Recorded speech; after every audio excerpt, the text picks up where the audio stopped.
Stephanie White, the Indiana Fever's head coach, had some interesting comments the other day concerning Caitlin Clark's and her ESPYs awards during a press conference.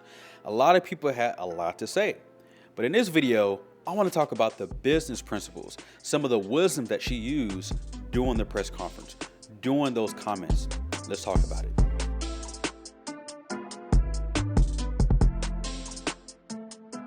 Hello again, my name is Christopher F. Coleman with the Business Intelligence Group.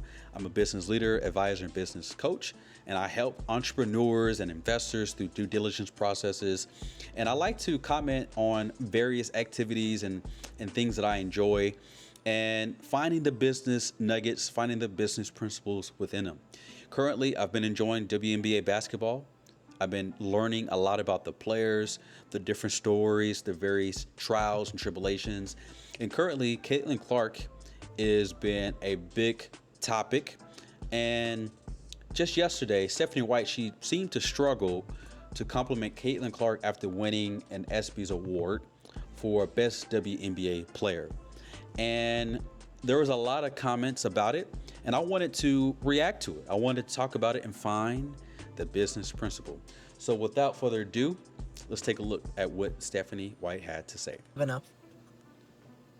Steph, I don't know if you noticed or heard about it, but during the game, Caitlin got honored as the WNBA Player of the Year in the ESPYs. Just what does it mean to have her impact so far? I mean, there are a lot of really good players in this league, and she got honored as the best player in the league by the ESPYs.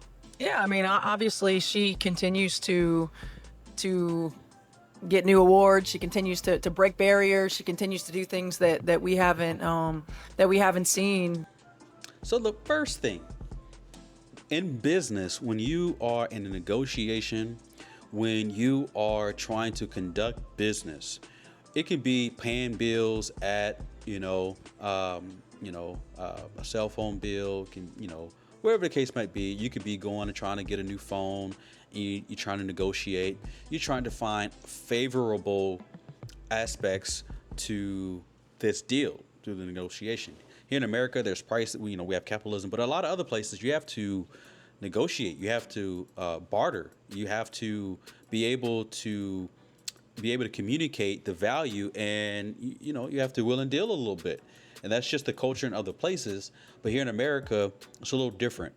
But one of the biggest things in business that you always want to do is pay attention to the body language of the stakeholders around the business table, in and around the situation. When you look at people that are with a specific stakeholder, in this case you have Stephanie White, you have the players, they understand some of the nuances and they have information that we don't. And so when you look at their body language, when you look at the eye contact and how they communicate prior and other questions and compared to now, it can help you to understand what's going on. It can help give you some insight to develop some ideas of what's going on so that you can better negotiate and put yourself in a situation to make a educated guess of what the interaction could be about. And so as you begin to hear Stephanie White communicate her thoughts and comment, watch the body language of her, watch the body language of the players, Erin McDonald, as well as Sophie Cunningham. Just watch their body language and see what you think. I want you to comment down below what you saw. Let's continue. Before, I mean, obviously you think about the Stewie's MVPs of the league and, championship winners, and Asia's MVPs of the league and championship winners. And of course, Sue Bird, who was sitting, in the building today. And, Caitlin is so fortunate, as well as all these guys, really. I mean, that they don't know anything any different than the WNBA, right? Like they've seen their idols play. They worked their off to get to where they are, and to be able to be honored, whether it's the ESPYs or whether it's league awards or whether it's All-Star or whatever. I just think they continue to then lead the way for the other young players that are watching. So we're proud of Caitlin. ESPY is a big thing. And we're going to continue to support her. But at the end of the day, for our team and our group, yes, we have momentum. Yes, we have one of the greatest players in the game, but collectively we got to put it together. and we've got to continue to lean on one another and be better. Steph at the break now. Very interesting comments. The biggest comments is, that I noticed was that, she talked about everybody under the sun and really just couldn't make it about Caitlin Clark.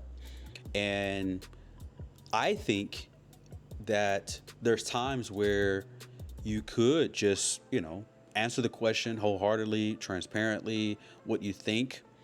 And maybe there are some points of criticism to just compliment Caitlin Clark and move on. And you don't have to bring up other players. But looking at their body language, I want you to tell me what you saw.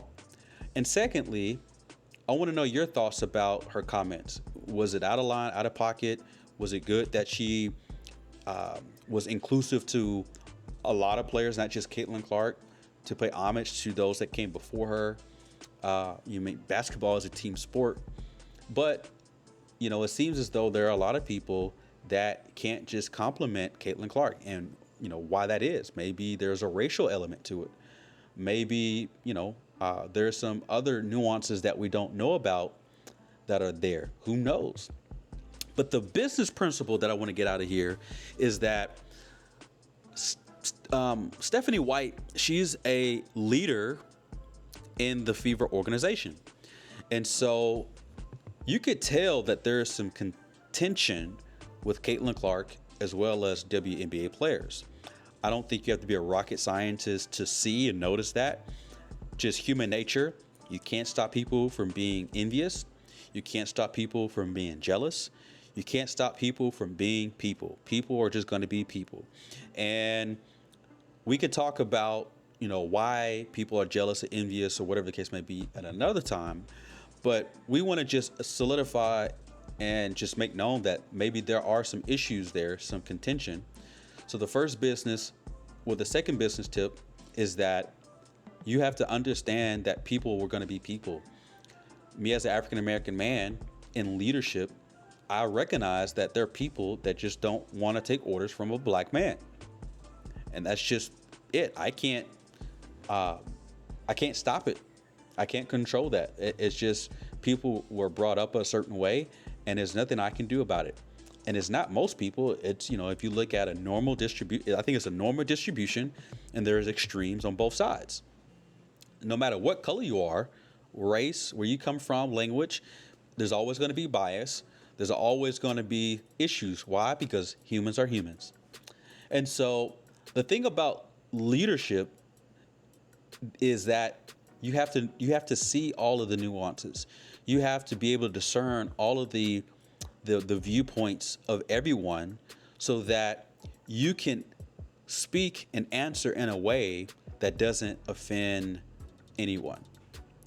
Unfortunately, it seems like she offended a lot of fans, but we don't matter. We don't pay her bills. We don't have to be there to coach the players where she has to have influence with her players. And, she's built up a lot of relationships within the league, a lot of networks. And so what you see here is a lot of word salad and a lot of threading the needle to try to not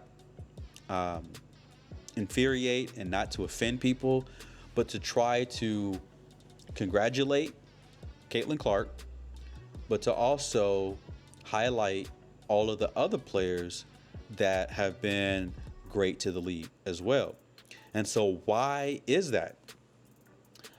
From a business perspective, if I was an investor, if I was someone trying to negotiate on behalf of the organization, I would say Caitlin Clark is a single point of failure.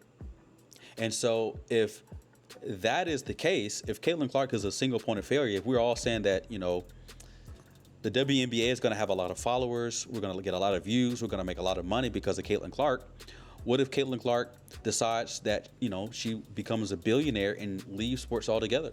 What if she meets the love of her life and decides she wants to just go to another country and live happily ever after? What if Caitlin Clark decides, I don't want to play basketball anymore. I want to go be an actress. Who knows? Whatever the case might be, Caitlin Clark is a single point of failure.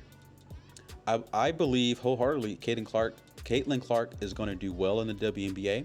I believe that Caitlin Clark is a very talented young woman. I believe Caitlin Clark is wonderful.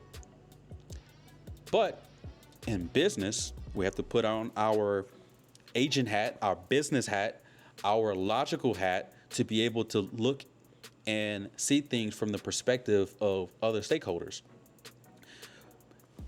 Stephanie White she might understand some of the concerns that's going on in the league. She understands the players. She's coaching them. She's talking to them. She's been in the league for a while. She understands the nuance. She understands the business aspects of it because she's been around for a long time as a player, as a coach. So she understands a lot of this. And so what if that is one of the cases where, from a business aspect, we want to highlight all of the players as being value to the league. Maybe there's another aspect where, people are, jealous that Caitlin Clark is getting a lot of attention. And so to not offend them, which are friends and networks, maybe, as players that help her be successful as a coach that are listening and, might feel some type of way if she doesn't bring up other people. And so as a leader in an organization, whether you're a CEO, whether you're an entrepreneur working in an organization trying to work your way up the corporate ladder, you can't always say what's on your mind in such a transparent way. You see it in politicians all the time. And this is something I had to learn, just being a very honest, transparent individual, military man, just kind of say what you mean what you say. But to progress in the world, you have to make relationships. You can't upset the wrong people. And so there's a wisdom that goes with being a leader. And there's a wisdom to go about being a leader in the context of business, where there's money, that is in question. You could be a person working on the job and you could say something that's on your mind. It could be right, it could be ethical, it could be moral, but the nuances and the complexity of being a human gets to the wrong person. It was, a misunderstanding, and now you're out of a job, or maybe you don't have the influence that you once had. Now you can't get promoted. It throws everything off. So there's a carefulness of how you must be able to respond. This Stephanie White respond, with the best accuracy? No. Could she have done a lot better? Absolutely. But the business principle in this is being careful what you say so that you don't offend the wrong people. Again, my name is Christopher F. Coleman with the Business Intelligence Group. I'm a business leader, advisor, business coach. Don't forget to like the video and subscribe. I'll catch you in the next one. Peace.